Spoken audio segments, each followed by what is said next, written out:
Il est 18h10 à Alger. Madame, Monsieur, merci de nous rejoindre pour ce 24 heures Afrique à la une de l'actualité. Le chef de la diplomatie algérienne, Ahmed Attaf, prend part aux travaux de la 33e session du sommet arabe ce jeudi à Manama en qualité de représentant personnel du président algérien Abdelmejid Tebboune.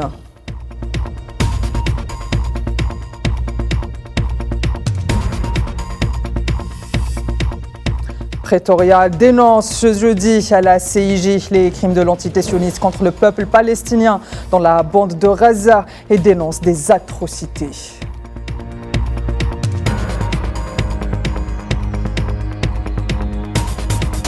Et au Burkina Faso, quelques mois avant la fin de la transition, les autorités du pays appellent les forces vives de la nation à prendre part aux assises nationales prévues les 25 et 26 mai en cours.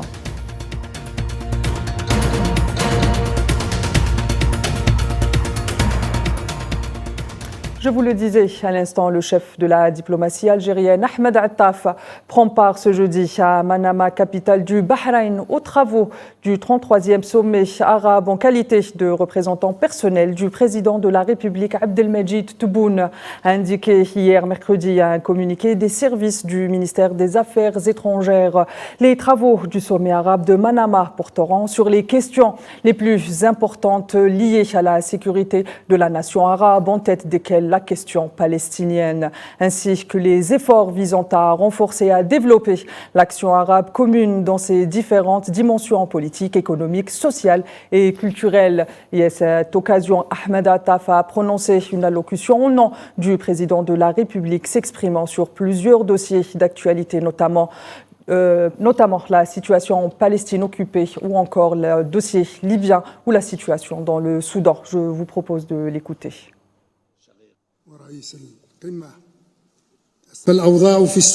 La situation au Soudan et en Libye, frère, et également au Yémen, frère, ainsi que dans d'autres régions du monde arabe qui sont privées de sécurité et de stabilité, a également besoin d'un rôle arabe prépondérant qui contribue à éteindre le feu de la discorde entre les enfants d'une même patrie et éloigner d'eux les menaces et les dangers liés aux ingérences étrangères qui redoublent d'intensité. C'est la dernière étape de la destruction de Gaza et de son peuple palestinien, a affirmé l'avocat de l'Afrique du Sud devant les juges de la Cour internationale de justice ce jeudi à La Haye. Comme vous le savez, aujourd'hui et demain sont programmées la CIJ de nouvelles audiences sur la demande déposée par l'Afrique du Sud, exhortant la CIJ à prendre des mesures conservatoires auditionnelles et modifier les mesures conservatoires déjà annoncées contre l'entité sioniste pour génocide à Gaza. Le point avec Neila Hamouda. Et c'est reparti. L'Afrique du Sud se tourne de nouveau vers la Cour internationale de justice, cette fois-ci pour protéger Rafah contre les velléités sionistes. La CIJ tient aujourd'hui et demain les audiences à la demande de Pretoria d'enjoindre l'entité sioniste de retirer son armée et de cesser immédiatement son opération terrestre à Rafah. Une opération qu'elle a qualifiée de génocidaire, menaçant la survie de 1,5 million de Palestiniens. Le génocide d'Israël se poursuit, intensifie son rythme et atteint un nouveau stade horrifiant. Israël a cherché à cacher ses crimes par l'instrumentalisation du droit humanitaire international. Cette demande formulée pour la 3e fois depuis décembre dernier vise à obtenir des ordonnances contraignantes pour l'entité sioniste, notamment un cessez-le-feu permanent à Gaza. L'occupation sioniste est tenue de prendre toutes les mesures efficaces pour permettre un accès sans entrave à l'enclave aux travailleurs humanitaires ainsi qu'aux journalistes et aux enquêteurs.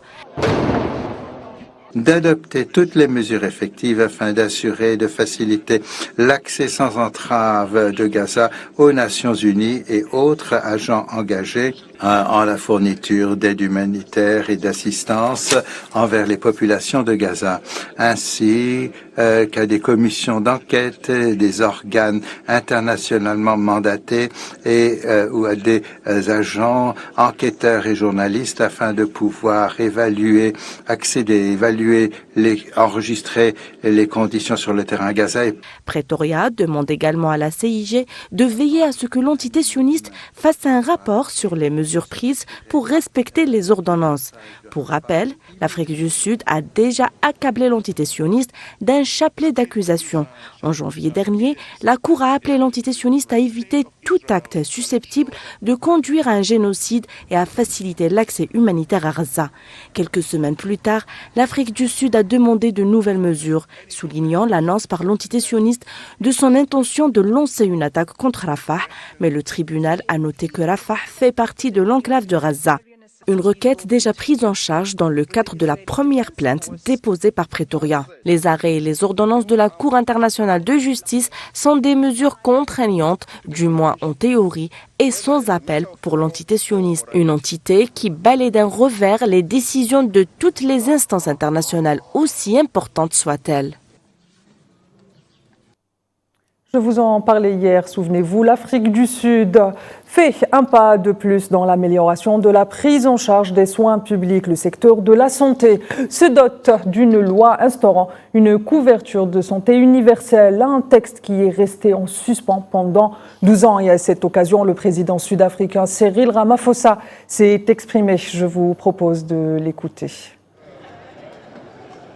In its essence, the National Health Insurance En substance, l'assurance maladie nationale est un engagement à éradiquer les inégalités flagrantes qui déterminent depuis longtemps qui reçoit dans notre pays, qui reçoit des soins de santé adéquats et qui souffre de négligence, en mettant en place un système qui garantit l'égalité d'accès aux soins de santé, quelle que soit la situation sociale et économique d'une personne.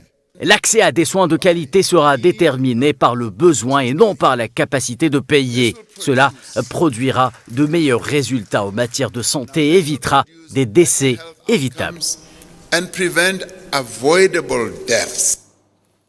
Je vous le disais en titre, au Burkina Faso, les assises nationales se tiendront les 25 et 26 mai en cours, a annoncé le ministère de l'Administration du Territoire et de la Sécurité qui convoque les forces vives de la nation afin de statuer sur la suite à donner au processus de transition qui prend fin le 1er juillet prochain. Ces assises réuniront les représentants de toutes les couches de la société burkinabé. Le 26 avril dernier, l'Assemblée de la transition avait adopté un projet de loi demandant la tenue de ces assises un mois avant la fin de la transition pour éviter que le pays ne se retrouve dans une situation de vide juridique.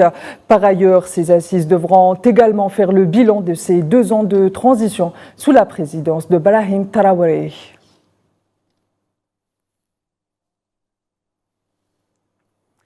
Et dans le dossier soudanais, la situation humanitaire continue à alerter l'ONU. La représentante résidente et coordinatrice humanitaire des Nations Unies au Soudan, Clémentine Waïta Salami, a indiqué lors d'un point presse qu'au moins 9 millions de Soudanais ont été contraints au déplacement interne ou à se réfugier dans les pays voisins, ajoutant qu'à El Fasher, au Darfour du Nord, l'aide humanitaire nécessaire à la survie de quelques 120 000 personnes est toujours bloquée, ajoutant que si les belligérants au conflit ne reculent pas, la situation risquerait de s'exacerber. À noter que selon la diplomate, la situation n'est guère mieux à Khartoum, capitale du pays, où les civils sont exposés aux pires atrocités.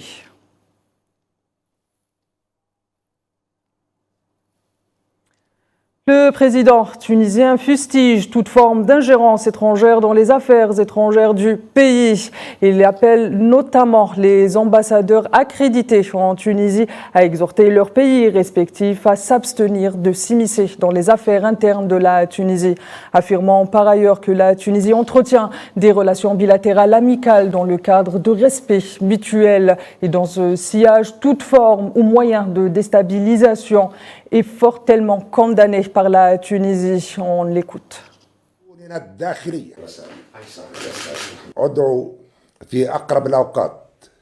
Il faut convoquer dès que possible les ambassadeurs de certains pays et les représentants de certaines organisations tunisiennes et transmettre une vive protestation considérant que ce qu'ils font est une ingérence flagrante et inacceptable dans nos affaires intérieures.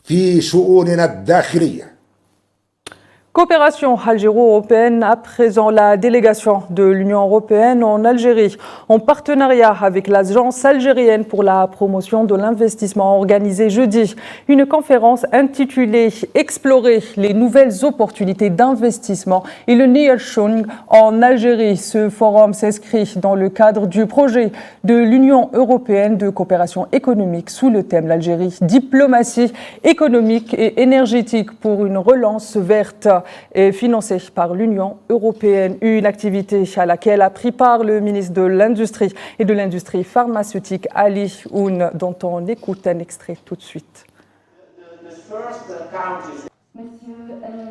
Je voudrais rappeler que l'Algérie a toujours été un partenaire fiable et sûr en matière d'approvisionnement en hydrocarbures, notamment de gaz naturel, en fournissant à l'Europe plus de 11% de ses besoins. Au plan commercial, l'accord d'association a fait de l'Union européenne, depuis plusieurs années, le premier partenaire commercial de l'Algérie, selon les données de la douane algérienne. Pour les 11 premiers mois de 2023, les échanges entre les deux parties ont atteint le montant de 46,5 milliards de dollars. Ensemble, nous travaillons dans un esprit gagnant-gagnant. Depuis quelques années, l'Algérie et l'Europe ont exprimé des attentes économiques ambitieuses. Du côté algérien, l'objectif principal était d'attirer un maximum des investissements directs de l'Europe à travers l'accord d'association. Pour les Européens, la zone de libre-échange sans obstacle commercial était au centre d'intérêt. Il est temps de réaliser nos attentes dans les deux domaines, investissement et commerce. L'Assemblée parlementaire de la Méditerranée, dont les travaux de la 18e session de son Assemblée générale ont débuté mercredi au Portugal, a décerné son prix d'excellence au président algérien Abdelmadjid Tebboune en reconnaissance du rôle humanitaire et solidaire de l'Algérie envers la Tunisie dans le cadre de la lutte contre les retombées de la pandémie du Covid-19, a indiqué un communiqué du Conseil de la Nation.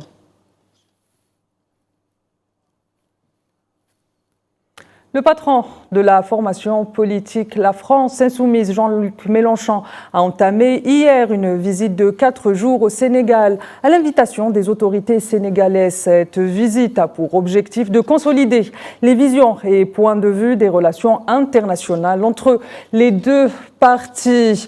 Les autorités du Sénégal l'ont signalé, notamment le Premier ministre Ousmane Sonko, en déclarant, je cite, « Ce déplacement s'inscrit dans le cadre du renforcement des partenariats politiques avec le reste du monde et du réchauffement des relations existantes ».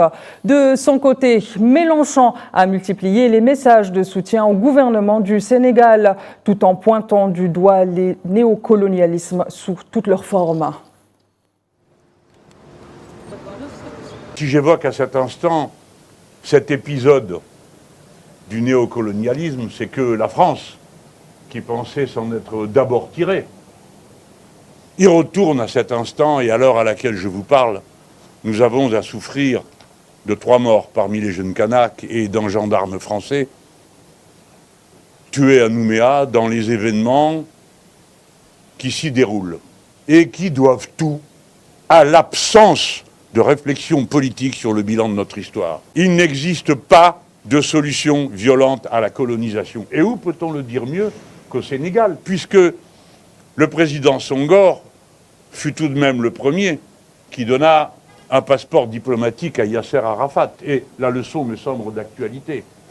Et c'est le Sénégal qui préside depuis 1975 le Comité des droits imprescriptibles des Palestiniens. Et c'est le Sénégal qui ouvrit ici la première délégation diplomatique. Madame, Monsieur, ainsi va l'actualité africaine. Je vous donne rendez-vous ce soir à 22h pour Cap sur l'Afrique. Et votre prochain rendez-vous de l'information, c'est à 19h pour le 19 Info présenté par Abdelkader Idrieff. Excellente suite des programmes sur Al24 News.